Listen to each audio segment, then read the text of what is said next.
मूक नायक पर आप सभी का स्वागत है।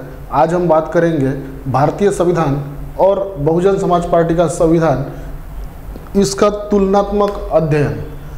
तो संविधान साथियों, जो राजनीतिक दल होता है उसके रूल्स एंड रेगुलेशंस, बायलॉज को भी संविधान कहते हैं। आज हम भारतीय संविधान और बहुजन समाज पार्टी का संविधान,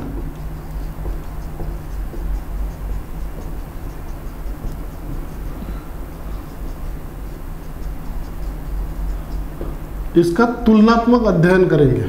इसको तुलनात्मक तरीके से समझने की कोशिश करेंगे। हम चाहते हैं कि हमारा समाज संविधान का महत्व समझे, संविधान की गरिमा को समझे। जब तक हम संविधान की गरिमा को नहीं समझेंगे तब तक हमारा आंदोलन, चाहे वो सामाजिक हो, धार्मिक हो या राजनीतिक हो, कोई भी सफल नहीं हो सकता, ऐसा मेरा व्यक्तिगत मानना है। इसलिए मैं संविधान को बहुत ज़्यादा महत्व देता हूँ। इसलिए मैं बहुजन समाज पार्टी के संविधान को भारतीय संविधान के साथ तुलनात्मक तरीके से समाज को समझाने की कोशिश कर रहा हूँ। तो साथियों, ये जो भारतीय संविधान होता है, ये जो भारत में जन्म लेता है उसको भारतीय संविधान लागू होता है। भारत का संविधान हर भारतीय को नागरिकत्व देता है। नागरिकत्व जो भारत के भूमि पे जन्म लेता है उसे भारतीय संविधान जन्म के आधार पर नागरिकता देता है। जन्म के आधार पर, जन्म के आधार पर। वही बहुजन समाज पार्टी अपने संविधान के अनुसार सदस्यता देती है। सदस्यता, ये 18 साल के ऊपर जो 18 साल के ऊपर कोई लड़का या लड़की जो कोई बहुजन समाज पार्टी की स्वेच्छा से सदस्यता लेना चाहे उसे बहुजन समाज पार्टी सदस्यता देती है। ये ऐच्छिक है, किसी के ऊपर कोई बंधन नहीं है कि बहुजन समाज पार्टी की सदस्यता लेना ही चाहिए। जिसे बहुजन समाज पार्टी की विचारधारा, जो बहुजन समाज पार्टी के संविधान में लिखी हुई है, वो विचारधारा को जो मानता है वह उम्र के 18 साल पूरे होने के बाद बहुजन समाज पार्टी की 10 रुपये की रसीद, सदस्यता 10 रुपये, बहुजन समाज पार्टी के संविधान में 10 रुपये का प्रावधान है। जो 10 रुपये का रसीद लेता है वह बहुजन समाज पार्टी का सदस्य होता है। लेकिन भारत का नागरिकत्व जन्म के आधार पर मिलता है। भारत की नागरिकता कैसे मिलेगी और किसे किसे मिलेगी, इसका विवरण भारतीय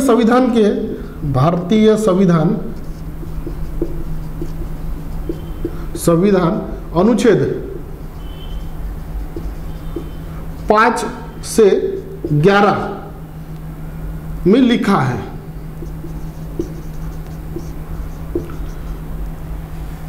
भारत का नागरिक कौन कौन होगा, ये भारतीय संविधान के अनुच्छेद 5 से 11 में लिखा है। जैसे कि जो जन्म से ही भारतीय है वो भारतीय माना जाएगा, उसे भारत की नागरिकता मिलती है। दूसरा, जो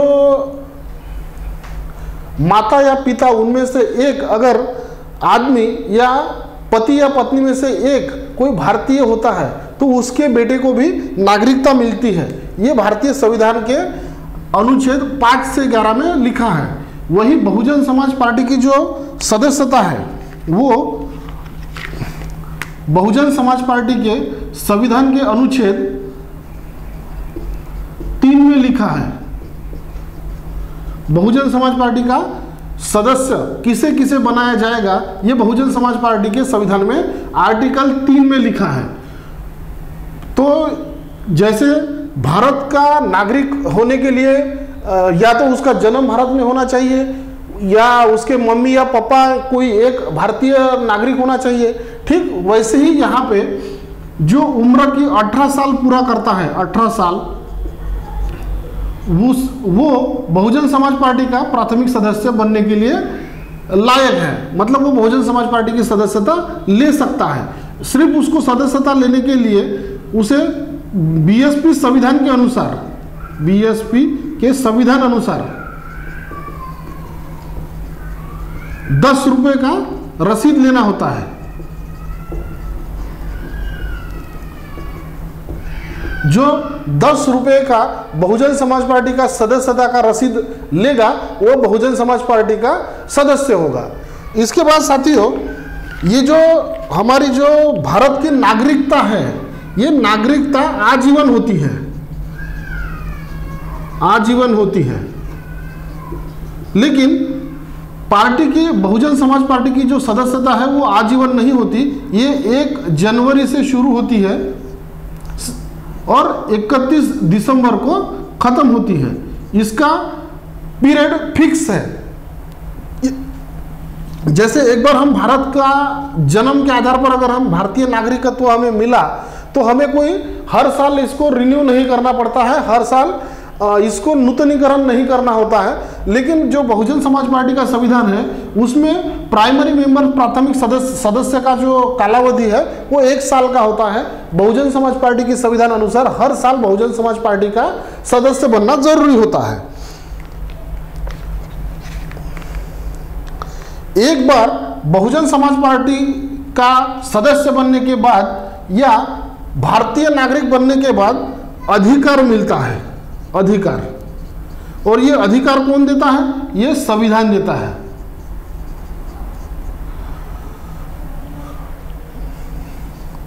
भारत का संविधान हमें चुनाव में वोट देने का अधिकार देता है, चुनाव में वोट देने का।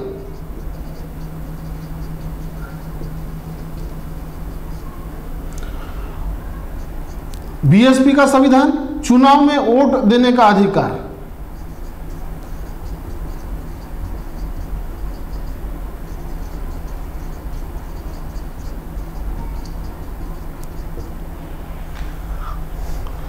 एक बार हम लोगों ने देश की नागरिकता स्वीकार कर ली जो हमें जन्म के आधार पर मिली है, तो हम 18 साल के होने के बाद हमें जो हम जहां कहीं रहते हैं वहां जो चुनाव होता है, मान के चलिए लोकसभा का चुनाव होता है, विधानसभा का चुनाव होता है, ग्रामीण लेवल, ग्रामीण स्तर में जिला पंचायत का चुनाव होता है, पंचायत चुनाव होता है या ग्राम पंचायत होता है, शहरी लेवल पर महानगर पालिका, नगर परिषद, नगर पालिका, ये जो चुनाव होते हैं तो ये चुनाव में भारतीय संविधान हमें वोट देने का अधिकार देता है।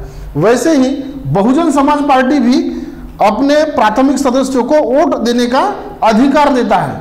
तो ये बहुजन समाज पार्टी का संविधान कहां कहां वोट देने का अधिकार बहुजन समाज पार्टी के प्राथमिक सदस्यों को देता है, ये हम समझने की कोशिश करते हैं।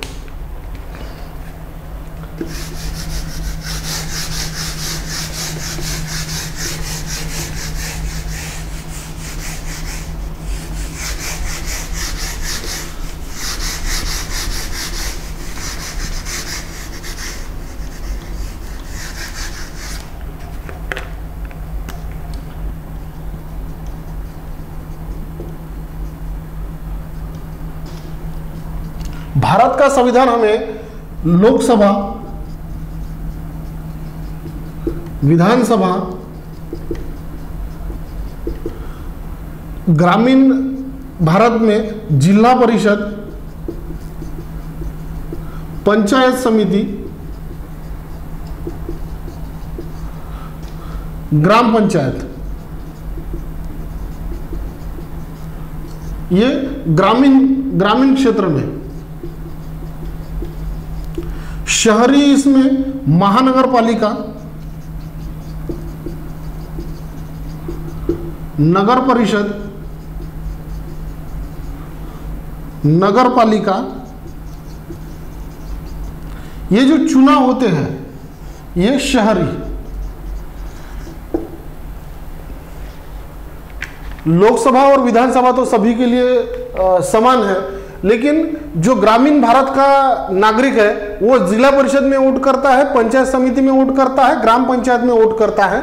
लेकिन शहरी भागों में रहने वाले लोग, शहरों में रहने वाले लोग महानगर पालिका में वोट करते हैं, नगर परिषद में वोट करते हैं, नगर पालिका में वोट करते हैं।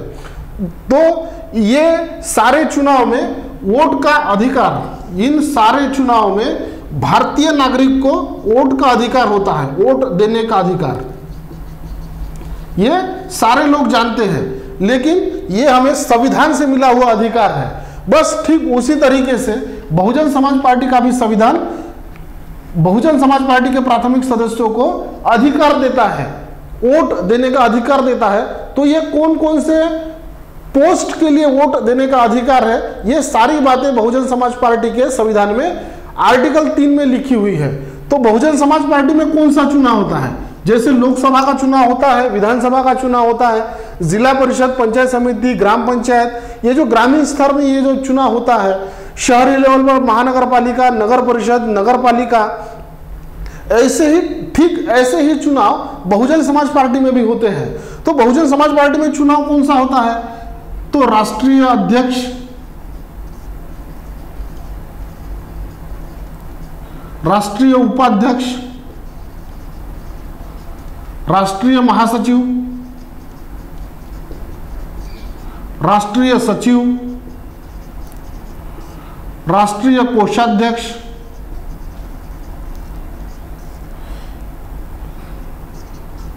कार्यकारिणी सदस्य।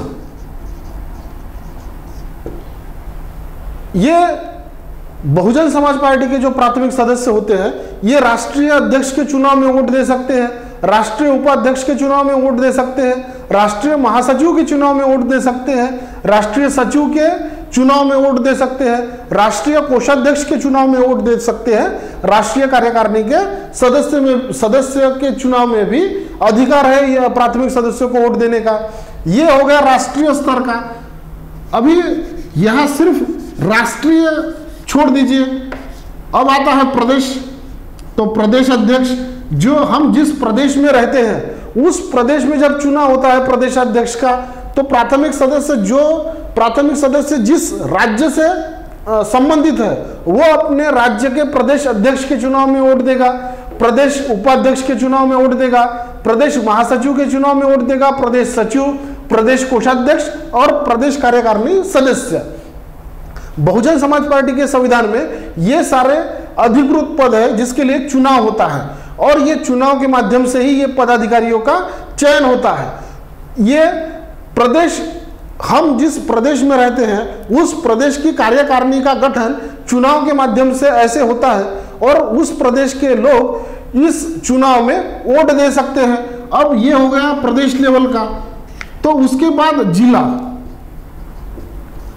हम जिस जिले में रहते हैं, हम जिस जिले के प्राथमिक सदस्य हैं उस जिले में जिला अध्यक्ष होता है, जिला उपाध्यक्ष, जिला महासचिव, जिला सचिव, जिला कोषाध्यक्ष और जिला कार्यकारिणी सदस्य। ये सारे पदों का भी चुनाव होता है। और हम जिस जिले में होते हैं उस जिले में जो चुनाव होता है पार्टी के पदों का, ये जो चुनाव होता है उस चुनाव में हम जिस जिले से होते हैं उस जिले में हम वोट दे सकते हैं। तो ये हमें बहुजन समाज पार्टी का संविधान अधिकार देता है।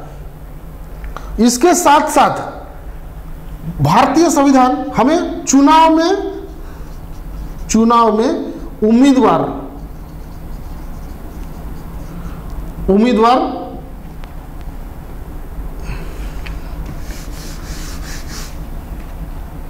भारतीय संविधान हमें चुनाव लड़ने का अधिकार देता है।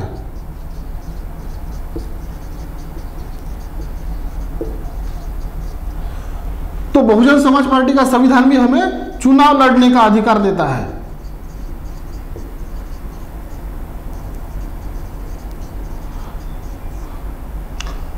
भारतीय नागरिक भारत में होने वाले लोकसभा चुनाव में पूरे देश से कहीं किसी भी लोकसभा से चुनाव लड़ सकता है। ठीक वैसे ही बहुजन समाज पार्टी का प्राथमिक सदस्य देश भर में जो राष्ट्रीय कार्यकारिणी का जो चुनाव होगा, जो राष्ट्रीय कार्यकारिणी का राष्ट्रीय अध्यक्ष, राष्ट्रीय उपाध्यक्ष, राष्ट्रीय महासचिव, राष्ट्रीय सचिव राष्ट्रीय कोषाध्यक्ष और राष्ट्रीय कार्यकारिणी का सदस्य, ये जो चुनाव होता है उस चुनाव में चुनाव लड़ने का प्राथमिक सदस्यों को अधिकार है। उसके बाद भारतीय संविधान विधानसभा चुनाव लड़ने का अधिकार देता है। हम जिस राज्य में रहते हैं उस राज्य में जब कभी विधानसभा का चुनाव होता है, विधानसभा का आम चुनाव होता है, तो उस चुनाव में हम जिस राज्य से है उस राज्य में होने वाले विधानसभा के चुनाव में हम उम्मीदवार के तौर पर खड़े रह सकते हैं, चुनाव कंटेस्ट कर सकते हैं। ठीक वैसे ही हम जिस राज्य में होते हैं उस राज्य में बहुजन समाज पार्टी के प्रदेश कार्यकारिणी का गठन होता है, तो उस प्रदेश कार्यकारिणी में हम प्रदेश अध्यक्ष, प्रदेश उपाध्यक्ष, प्रदेश महासचिव, प्रदेश सचिव, प्रदेश कोषाध्यक्ष और प्रदेश कार्यकारिणी के सदस्य, ये जो चुनाव होता है उस चुनाव में हम चुनाव लड़ सकते हैं, चुनाव में उम्मीदवार के तौर पर खड़े रह सकते हैं। उसके बाद जैसे हम जिस जिला में होते हैं, हम जिस ग्रामीण क्षेत्र में होते हैं, तो ग्रामीण क्षेत्र में जिला पंचायत का चुनाव आता है, जिला परिषद।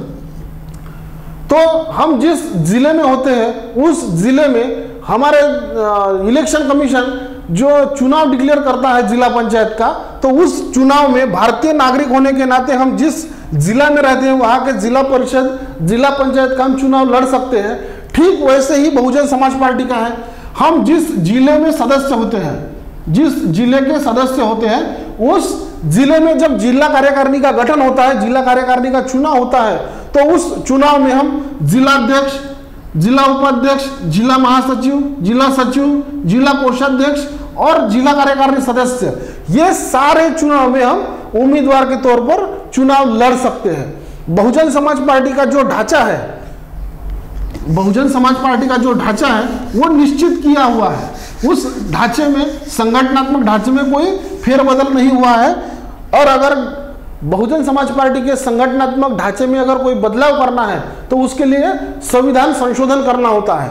तो बहुजन समाज पार्टी का जो संगठन है वो है राष्ट्रीय, ये राष्ट्रीय मेन बॉडी है। उसके बाद प्रदेश, उसके बाद जिला। बहुजन समाज पार्टी का संगठन इन तीन भागों में विभाजित किया है, राष्ट्रीय लेवल पर, प्रदेश लेवल पर और जिला लेवल का। ये तीन जो ढांचा है, यही ढांचा बहुजन समाज पार्टी का अधिकृत ढांचा है। जैसे भारत में अधिकृत ढांचा लोकसभा का, मतलब यहां से चुनकर आने वाले लोग प्रधानमंत्री बनाते हैं, विधानसभा में चुनकर जाने वाले लोग मुख्यमंत्री बनाते हैं, जिला परिषद में चुनकर आने वाले लोग जिला अध्यक्ष, जिला परिषद का अध्यक्ष बनाते हैं, पंचायत समिति सभापति बनाती है, ग्राम पंचायत सरपंच बनाता है, महानगर पालिका महापौर बनाता है, नगर परिषद नगराध्यक्ष बनाता है और ये नगर पालिका का अध्यक्ष बनाता है। ठीक वैसे ही राष्ट्रीय स्तर पर जो चुनाव होता है तो उसमें राष्ट्रीय अध्यक्ष और राष्ट्रीय कार्यकारिणी बनती है, प्रदेश का प्रदेशाध्यक्ष और प्रदेश कार्यकारिणी और जिला अध्यक्ष और जिला कार्यकारिणी। ये सारा बहुजन समाज पार्टी का अधिकृत स्ट्रक्चर है। तो साथियों, देश का संविधान और संगठन का संविधान लगभग इसमें बहुत सारी समानता होती है और हर रजिस्टर्ड संगठन, चाहे वो सामाजिक हो, धार्मिक हो, राजनीतिक हो, हर संगठन जो रजिस्टर्ड होता है उसे इन सारी बातों का पालन करना जरूरी होता है। अब आप लोगों को बहुत सारे सवाल आपके दिलो दिमाग में आए होंगे कि आपने कभी किसी राजनीतिक दल में चुनाव नहीं देखे। आज तक बहुत सारे लोगों के साथ मैंने बातचीत किया तो बहुत सारे लोगों ने कहा कि आज तक राजनीतिक दल में कभी चुनाव ही नहीं हुए हैं। तो साथियों, अगर चुनाव नहीं हुए हैं तो हमें चुनाव कराने के लिए संगठन के ऊपर प्रेशर लाना पड़ेगा। कोई राजपाट मुफ्त में नहीं देता, राजपाट के लिए संघर्ष करना पड़ता है, फिर वो देश का राजपाट हो या आंदोलन का, संगठन का राजपाट हो।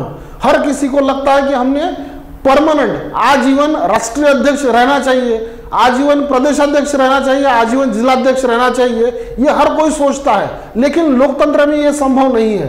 लोकतंत्र में, जैसे भारत के संविधान में चुनाव की एक प्रक्रिया है, इलेक्शन कमीशन ऑफ इंडिया है, स्टेट इलेक्शन कमीशन है, इनको जो पावर्स दिए हैं उस पावर का उपयोग करके हर 5 साल में लोकसभा चुनाव होता है, विधानसभा का चुनाव होता है। ये भारत के सारे चुनाव 5-5 साल में होते हैं। बहुजन समाज पार्टी के संविधान में भी ठीक वैसे ही है।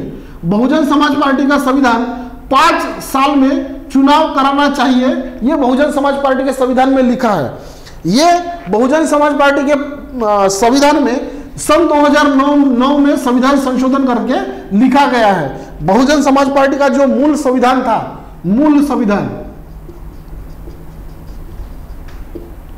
बहुजन समाज पार्टी के मूल संविधान में 3 साल का ही प्रावधान था। उसके बाद सन 2009 में संविधान संशोधन हुआ। उस संविधान संशोधन में 5 साल चुनाव का कालावधि किया।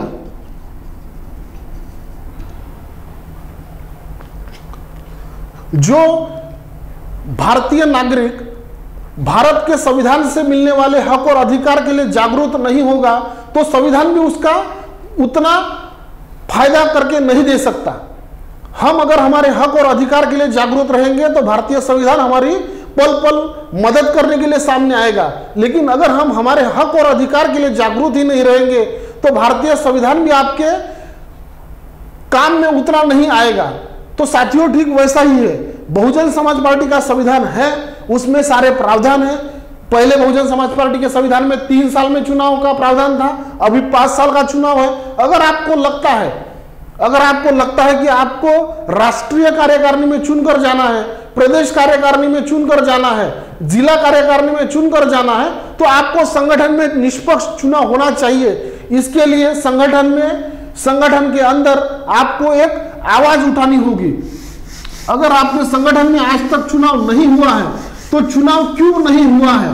क्या सच में चुनाव नहीं हो रहा है या चुनाव हो रहा है और आपको दिखाया नहीं जा रहा है? तो इन सब बातों को आपको समझना होगा, जानना होगा। जब तक हम हमारे हक और अधिकार के लिए जागरूक नहीं होंगे तब तक हमें हमारे अधिकार नहीं मिलेंगे। अगर हमें हमारे हक और अधिकार को पाना है तो हमें इन बातों को समझना होगा। संविधान